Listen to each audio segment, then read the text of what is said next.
in the trees over there? There's been a UFO alert across southern Africa. This is a continuation of possible UFO story. A large, brightly coloured object was seen travelling very fast above Zimbabwe, Zambia and South Africa. I thought it was an alien, and he had big eyes. Several planes saw it. The experts are baffled. Rua, Ariel School, 19th September 94, 12:12 local time.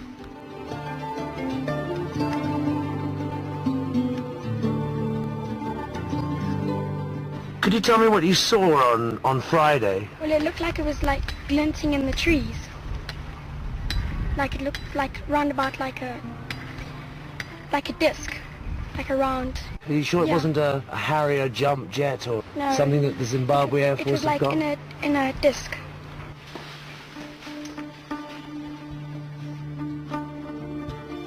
Kind of like that.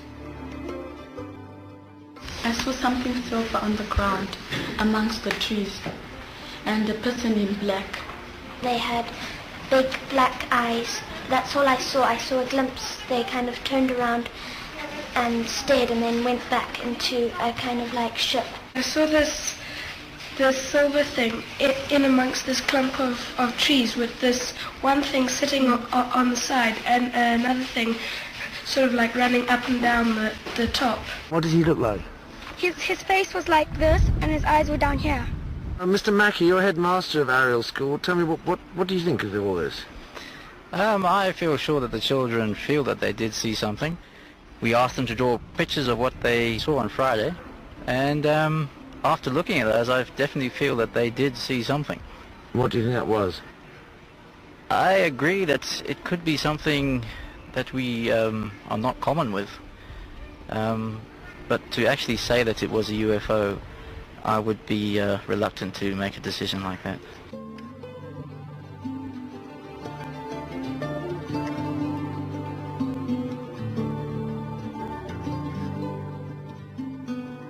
What did you see? I just saw a glow over my chicken run, a very orange glow. It was a helicopter or No, what? it was just a big round wall. Can you just tell us what happened the other night at Kariba? We suddenly looked up and we saw this thing coming over the top of the hill. As it sort of came abreast of us, it suddenly changed from this glow to let's say two big red orange balls. Again, first thought was an Airbus 300 with the two engines. But then one thing we noticed about it was the lack of sound. In total, I would say about 14 people saw this in our group anyway. They did tell me from London this would be the biggest story of the 20th century.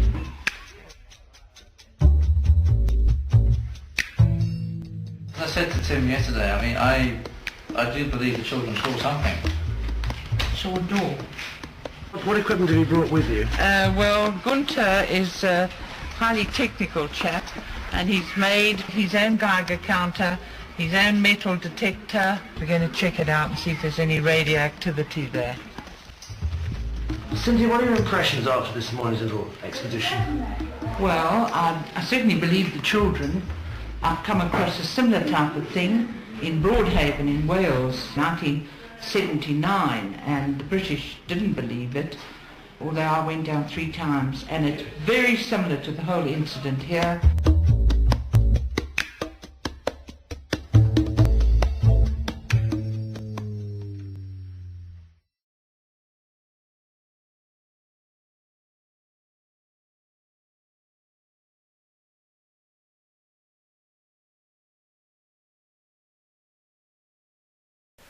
The Chicago O'Hare International Airport UFO Incident. At approximately 16:15 CST on Tuesday, November the 7th, 2006, federal authorities at Chicago O'Hare International Airport received a report that a group of 12 airport employees were witnessing a metallic saucer-shaped craft hovering over gate C-17. The object was first spotted by a ramp employee who was pushing back United Airlines Flight 446, which was departing Chicago for Charlotte, North Carolina. The employee apprised Flight 446 crew of the object above their craft. It is believed that both the pilot and co-pilot also witnessed the object. This is the beginning of the incident of the Chicago O'Hare UFO Incident. Hiroshi Hayashi, Hamamasuri, Japan.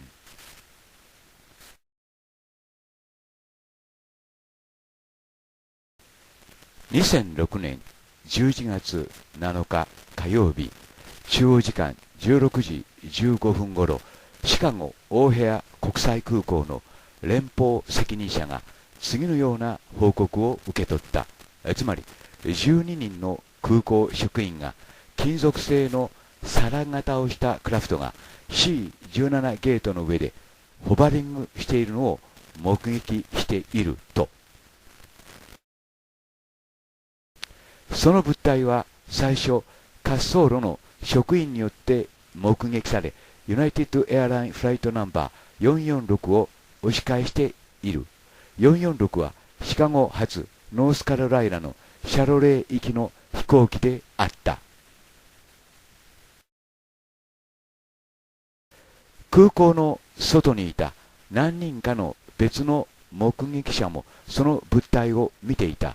その中の一人は露骨な円盤型のクラフト、つまり明らかに雲とは違う物体が空港の上でホバリングしていたと表現した。この証言によれば、近くの目撃者たちはその物体が高速で雲を横切るとき、雲の中に明白に青い穴を残したのを確認している。その雲の穴はその後すぐに塞がれたかのように見えたと報告されている。シカゴトリビューン紙のジョン・ヒケビッチによれば、その円盤は約5分間ほど黙認でき、ユナイテッドエアラインの十数人の職員によって近くで目撃されたということである。その中にはパイロットと管制官も含まれ、無線による会話を聞き、それを見るためにそれを追いかけている。ヒケビッチ氏によれば、ユナイテッドエアラインのパイロットがその目撃事件の時、デジタルカメラを持っていて、その出来事を写真に撮ったかもしれないが、今のところその UFO の写真証拠は表面には出てきていない。NARCAP は155ページの報告書を発行している。その中で報告書は、オーヘア空港上空の物体の存在は政府によって調査され、エネルギー感知テクノロジーの改善へとつながっているという。その空飛ぶ物体は5分から6分間混雑した空港の上でホバリングすることができたが、レーダーにも映らなかったし、管制塔からも見えなかったが、その物体がホバリングしている間、それは飛行機の安全に対して脅威となりうるものであった。連邦航空局とユナイテッドエアラインの反応。ユナイテッドエアラインと連邦航空局 FAA は当初、シカゴトリビューン紙がその事件を報ずるまで、オーヘア UFO 目撃事件に関してそうした情報があることを否定していた。シカゴトリビューン紙はその報告を情報開示法 FOIA により情報開示を要求し、調査を開始した。FAA はトリビューン紙の情報開示要求に対処するため、航空無線の内部的な再調査を命令した。その結果、後で UFO 目撃に関し、ユナイテッドの監督から空港タワーの FAA 責任者への連絡があったことが分かった。FAA の立場はこうである。つまりその目撃されたものは天候現象によって引き起こされたものであり、当局はその事件を調査することはないだろうというものだった。UFO 研究家たちは次のように指摘している。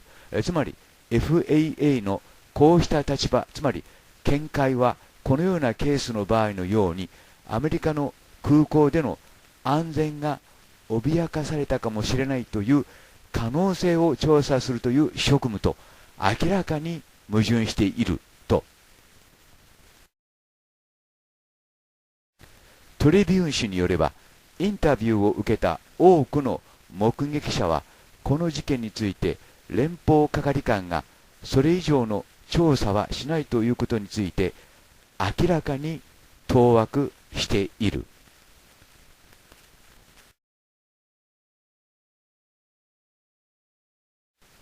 当日の更新記録も正式文書となって残っています。それによるとですね、その直前まで係官同士が笑いながら会話をしていたようですね。で、例えばどんな会話かと言いますと、何が起こったんだい、こうだこうだ、いや違うよ、あれはねユナイテッドのスーのことなんだよ、はははって感じですね。で、イエスと言った後、深刻って言いますか、真剣な口調になってですね、12秒間ポーズがあって、There was a disc out there flying around、そこに皿があるよ、飛び回っているよ。There was what? なんだって？皿だよ。いやー、ちょっと待ってくれよ。いいよ。という会話なんですね。そしてそのしばらく33秒間間を置いてですね。OK、ごめんな。じゃあ僕に何ができるんだい？いや、そいつはね、そこにあったんだよ。で、デーブに話したんだけどね、その皿はね、その辺りを飛び回っていたんだよ。で、彼は思ったんだね。僕がね、ちょっとおかしいんじゃないか。だけどね、僕ははいだったけども、しかし酒は飲んでないよ。いやー、と。一部ですが、このような更新記録も残っています。まさにガンスモーク。火のないところに煙は立たないと言いますが、その煙が黙々と立ち上ったということになります。で、やはり例によって例のごとく、こういう事件が起きるたびにオーソリティたちはですね、その事件のもみ消しにかかるというわけです。なぜかそれは UFO 問題がですね、水爆問題と同じようにその国家にとっては最高度の機密であるからです。そしてこうした一部のジャーナリストがそうした事件を暴いているということになります。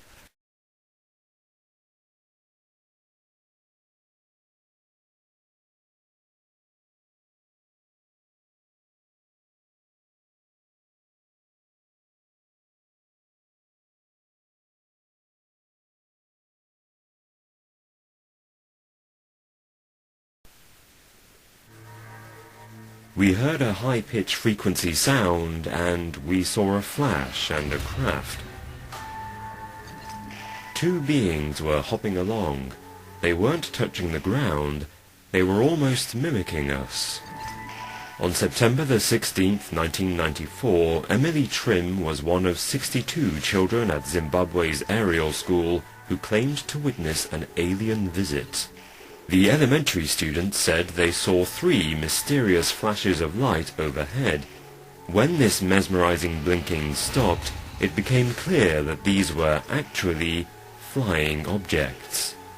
The UFOs landed in a wooded area beside the school, and 2 thin, meter-tall humanoids materialized on its roof.